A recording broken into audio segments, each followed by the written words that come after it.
I'm joined by three very special guests to infuse this conversation with their math and their micro sense and help us understand the role of these elements in the fiscal that is yet to come.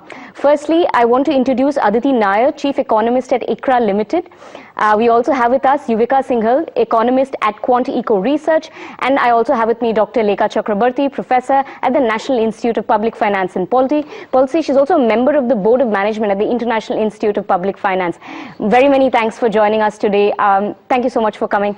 Firstly, I want to start with you, Aditi. As we wind up to the end of FY24, what we're seeing is that in December, the supplementary demand for grants was not a big amount. It was matched by a good amount of savings, in fact. What does the expenditure profile look like for the 3 months that is left in the last quarter? Do you think there would be a requirement for another supplementary demand for grants? Thank you, Janani. Well, certainly if we look at the expenditure up to November, which is the data that we have so far, we've seen a modest growth in revenue expenditure and we've seen a very high growth in capital expenditure in the first half of the year, followed by a slowdown in the next 2 months, which is October and November.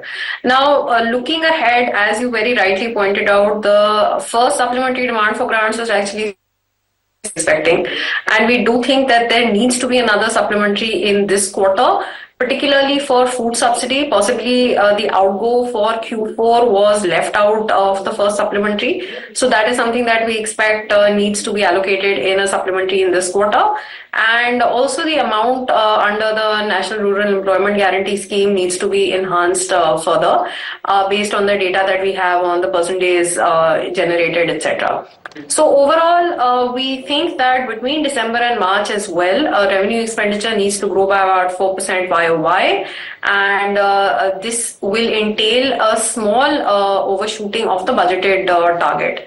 But we do expect that the capex will end up undershooting the very ambitious target of 10 trillion that we had for FY24, and therefore these two will probably end up netting each other out. You know, the capex is quite an interesting topic, but I want to reserve that conversation for a little later. I want to come to you, Yuvika. Similar question. Let's look at the subsidies. Like one, as was pointed out, food and Manrega, top of the mind, top of the list most of the times when we're looking at it. What are the other major subsidies looking like? Say fertilizer, say petroleum. What do they look like for the year to come? So for FY24, specifically talking about subsidies, we are seeing a minor upside both on fertilizer as well as food.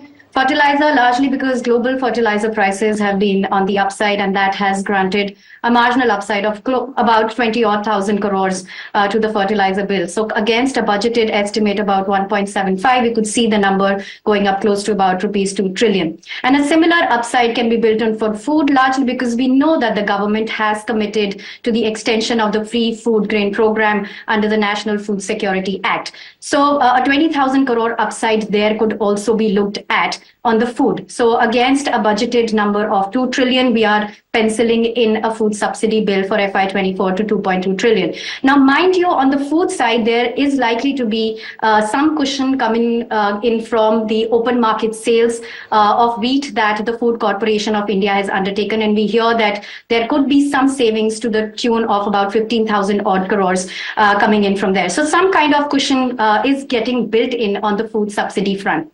Now, if you would recall, the petroleum subsidy over the years has been completely waned off in the economy, and very minute numbers are allocated in the budget over the last many years. But this year, we know that the government has had the intention of expanding the PM Ujjwala scheme to 75 lakh new connections over the course of next 3 years. There has been a rupee 100 reduction to the current PM Ujjwala scheme beneficiaries, and also a 200 rupee cut in the LPG gas price or the gas cylinder for all the households, which also so far have been absorbed by the OMC, the losses that is. But somewhere they need also some assistance going forward. So keeping all these factors in mind, I think there is a small upside that we are looking at, probably in the range of 40 or 50 or 1,000 rupees crore for FY24 subsidy bill. That does bode well, but Dr. Chakraborty, I want to come to you with one of the key components that we've heard, and I want to bring in a context for the audience.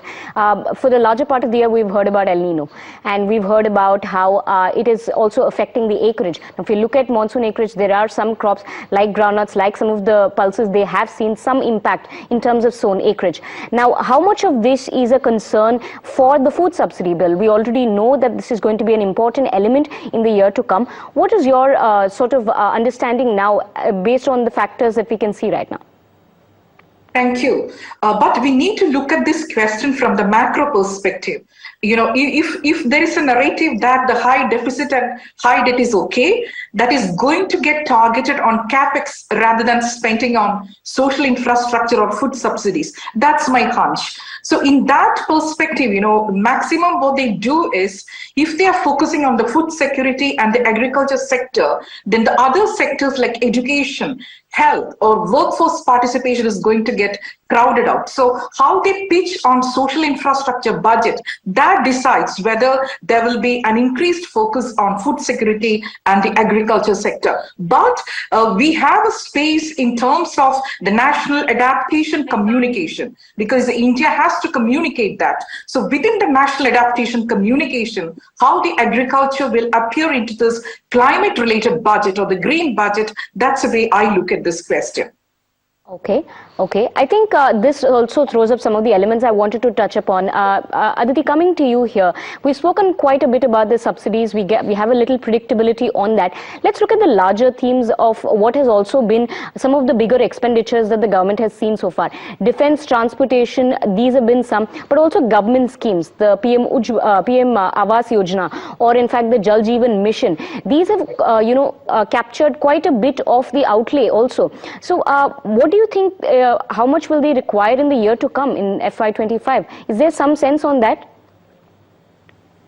So, in the interim budget, you should assume that it's going to be made in a business as usual scenario. And for the schemes which are ongoing, the amount of money required for business as usual for 4 months is what you should expect to be put into the interim budget. After that, once we are in July and the full budget for the year comes around, then it's going to be the new government's priorities. And even if it's the same government, there can be some amount of tinkering on priorities. Some new schemes could get announced at that stage, and that will really determine what kind of allocations we end up seeing across different schemes. Also, in terms of increasing beneficiaries or enhancing the the benefits under some schemes, that is possible. You could also see some schemes that end up getting wound down as the intended beneficiaries are covered. So for the July budget, I think it's more of an open slate in terms of what the government decides to do, what it wants to really throw its priorities behind. And for now, it's going to be more of business as usual. One thing is there that, as Yuvika pointed out, part of the reason that we're seeing higher subsidies this year is global prices that led to an increase in the fertilizer subsidy. And there actually we're quite hopeful that next year, if things turn out to be relatively calm, then at least on the fertilizer subsidy, we are expecting there to be some savings between FY24 and FY25, which will give us a little bit of cushion to really fund other priorities that the government may choose to fund next year. This throws up another interesting question. While you said, right now it's going to be business as usual, I'm coming to you, there is some elements that we cannot ignore. The interest payments I'm talking about. So we already understand that this is a very big chunk. If you look at the last budget, over 10 lakh crore went in interest payments. It was a very major component of it. What is your sense on the interest payments for the fiscal to come? Because no matter which government comes, the burden to bear remains. Rightly pointed out, Janani, what we have seen is that typically in India, revenue expenditure is sticky. And the degree of this stickiness has actually risen manifold in the post-COVID era, largely because at the time when COVID hit us, there was a need to provide a fiscal boost to the economy. And this fiscal boost essentially meant a higher fiscal deficit, higher borrowing from the government, and the rise in the debt obligation of the government has seen a spillover into the interest payments, which have continued to rise in the last 4 years. So if you look at the share of interest payments in the total revenue expenditure, they almost garner close to about 33% of the revenue expenditure, which is a sizable chunk. You add on subsidies with a share of 10 to 12%, and probably salaries and allowances, pensions that the government has to pay, which is another 10%. You are probably looking at 55% of the revenue expenditure turning out to be extremely sticky, which cannot be not done away. So what essentially what that means is that a large part of the revenue expenditure gets tied to certain allocations that the government is already committed to, and only 45% is left for to be allocated in different social schemes. Now, having said so, for next year, FY25 as well, we are penciling in a fairly high growth in the interest payments, somewhere close to about 15%, assuming that subsidies remain almost at par at FY24 or a small upside, and assuming that obviously there will be no cutback in allowances, pensions, salaries. What this would essentially mean is that to be able to achieve a meaningful fiscal consolidation of anywhere between 60 to 70 basis points, the government will have little scope to increase the untied part of the revenue expenditure or the non-sticky part of the revenue expenditure. And that's the reason why we believe that the government will have little scope or probably no scope to announce big bang reforms or populist measures. And we'll probably be looking at just continuity in schemes and the allocations between FY24 and FY25. Of course, this is not accounting for what it is going to be a poll year, so we'll have to wait and watch what it really means. Aditi, quickly coming to you, 15% on interest payments, is that also closer to your estimate? Yeah, I mean, I just want to add one more thing that typically when new schemes are announced, they take some time to operationalize. So the cost of running a new scheme only picks up in year 2 and year 3. First you announce a scheme, then you notify it, then you find the beneficiaries. So you can kind of still expect the impact to be limited in year 1. But I agree with you, Vika. Overall, our expectation is also that if we have to hold on to the medium-term fiscal deficit target, there's just 2 more years to achieve it. So at least half the gap between where we are in FY24 and where we need to be in FY26 needs to be met in FY25. So that means that we have to have modest growth in revenue expenditure, and also we believe that the scope for increasing capital expenditure is going to be limited to about 10% over our expectation of the actual turnout of capex in FY24. So we think that capex will undershoot the budgeted level by about 75,000 crore. And on that, we think a 10% growth is feasible with bringing the fiscal deficit down to about 5.3% of GDP. Right. More on this conversation. We'll slip into a small ad break, but on the other side, we'll talk about the mathematics of it all, the fiscal deficit and what it means for that glide path. Stick around with us.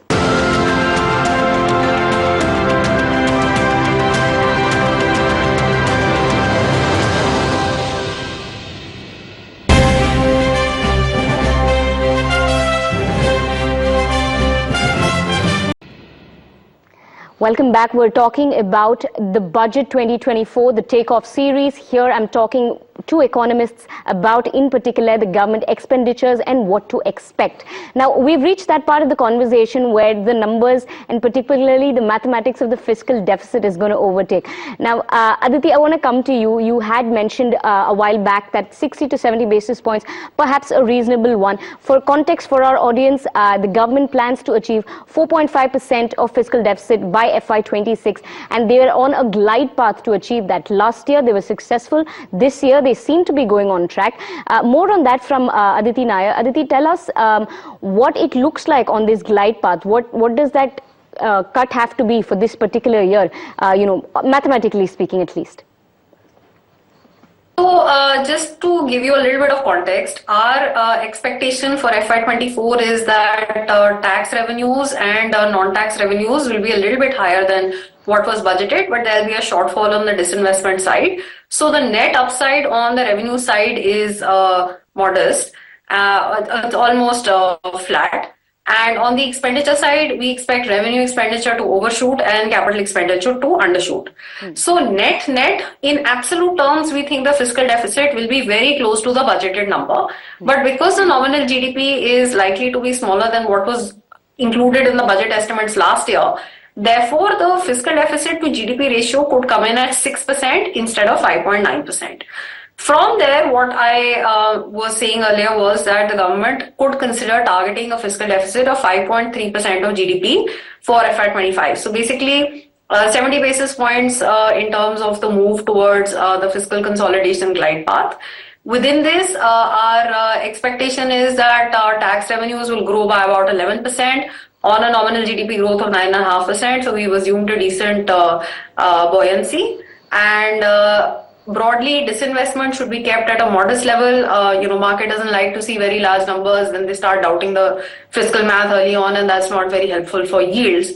On expenditure, partly we think that fertilizer subsidy is likely to give a little bit of a cushion next year as compared to this year. But yes, revenue expenditure growth cannot be very high in FY25. CapEx could grow by about 10% to balance out the math. Now, if we want CapEx to grow by more than this, for every 10 basis points of higher fiscal deficit that we're okay to live with, we could have higher CapEx of 32,500 crores or so. That's the trade-off. Right. That is an interesting trade-off, and I want to pose the similar question to Yuvika. Yuvika, what are some of the, I also want to, ask you, what are some of the elements that are exerting pressure on the fiscal deficit? We spoke about disinvestment, and I think that's been on the field of vision for quite some time now. There is a little bit of an expectation also that whether or not it will be reached. But I want to ask you about, the other factors that are exerting pressure and your take on the fiscal deficit glide path. Right. So again, for FY24, where we differ from Aditi's estimates is that we are looking at a larger buoyancy on the tax revenue side, especially the direct taxes. Indirect taxes, there could be a shortfall vis-a-vis budgeted estimates and upside in non-tax revenues too. So both these upsides put together on the tax and the non-tax front, we could look at an increase vis-a-vis the budgeted estimate in gross tax revenues somewhere close to about 1 lakh crore. And netting out the state's share, that is the devolution part of it, we could still be looking at a net upside of about 80,000 odd crores. And how we think this will be adjusted on the expenditure side, clearly to be able to maintain the fiscal deficit target of 5.9 with a slower nominal GDP growth, that will take away 30,000 crores from the 80,000 upside in revenues, gross revenues. And the remaining part of it will largely be accounted for on the revenue side, given that there is an upside already getting built into fertilizer, food, and also Manrega. So nearly about 20,000 odd crore upside each to these three elements. So that's how we think the fiscal max will balance out for FY24. Right. Dr. Chakrabarty, I want to also put a face to some of these concerns that are lying in the background now. In the macro sense of it all, yes, there is a high debt to GDP that we've sort of touched upon. There's also in the next year, we will see the bond inclusion, the JPM bond inclusion, that will be one. We're also going to be seeing how we're going to tackle, inflation and how this fiscal deficit will be a tool helping the RBI rein in the inflation. So, these are some of the broader concerns that lie underneath the surface. How much of a pressure do they exert on the fiscal deficit glide path? Yeah, when we talk about this fiscal risk, I think the four important variables which we need to look into is revenue deficit and the public debt, fiscal deficit, and interest receipts to, the revenue receipts, interest payments to revenue receipts. So if these four parameters are not okay, we are into fiscal risk, and that's exactly going to happen. Now, the macro perspective is, of course, there is no narrative that in the Modi regime, high public debt that's mounting and we are going to get haywire. That narrative is no longer there just because it's closely tied to the capex formation in the economy. But the pressure points, as Aditi and Yamini pointed out, the pressure points is we are not getting the fiscal marksmanship correct for the disinvestment proceeds. The way it is, visioned, we are not able to match up to our aspirations. So we need to look into the budget credibility. or the fiscal marksmanship question from the perspective of the disinvestment proceeds, because it's not working out. But now taxes are buoyant. So the path to consolidation is through this tax buoyancy, then that's quite okay. But expenditure compression will have adverse macroeconomic consequences. So that policy coordination, as you mentioned, with the RBI needs to be carried out. Ms. Singhal, I'm coming to you. Yes, of course, we understand now the sustainability of the capex. What are the engines that are not firing? Disinvestment, perhaps, yes, one. Asset monetization could be better. You did say direct taxation will lead the pack. They have been leading the revenue this time around too. Talk to us about the sustainability of this capex number. So, Janani, we have to understand that the government's capex growth of nearly 30% over the last 4 years came against the background of COVID. And that was at that point of time necessary because clearly the economy was in doldrums, economic activity came to a standstill, and there was no question of private capex pushing in growth. So it served us well. It did the heavy lifting at that point in time. Now, having said so, whether the idea here was that, once again, that with the government going gung-ho on capex, will it be able to crowd in private sector capex?